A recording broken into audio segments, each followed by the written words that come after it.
Time is running out in the fight to fund the government. Right now, Republicans and Democrats are blaming each other as the possible shutdown hits at midnight. A live look at Capitol Hill. In one last move, Senate Republicans could vote to extend current funding until mid-November. But Democrats are demanding an extension of Affordable Care Act benefits and reverse cuts to Medicaid. President Trump had this to say earlier. We have $17 trillion being invested, so the last person that wants it shut down is us. Now, with that being said, we can do things during the shutdown that are irreversible, that are bad for them and irreversible by them, like cutting vast numbers of people out, cutting things that they like, cutting programs that they like.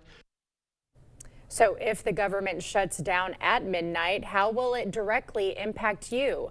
News 8 Now's Grace Monk is in the newsroom with the answer. Grace. Come midnight, the government could shut down, and here's everything that could be impacted by that.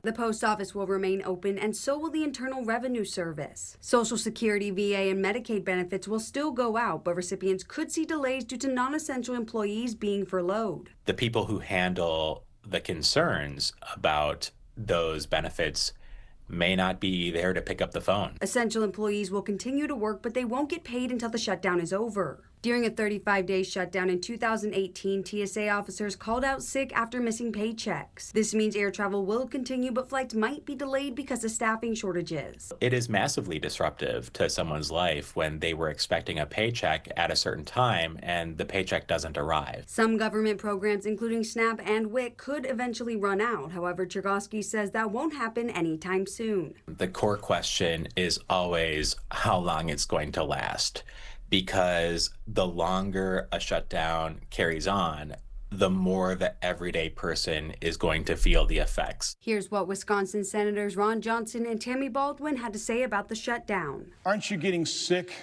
and tired of these government shutdown showdowns? The drama, the turmoil, the partisan bickering. I don't want a shutdown. Nobody wins in a shutdown. And I'm working to keep the government open and protect Wisconsinites' health care. Reporting in the newsroom, Grace Monk, News 8 Now. Thank you, Grace. And in a News 8 poll, we're asking who's to blame if the government shuts down.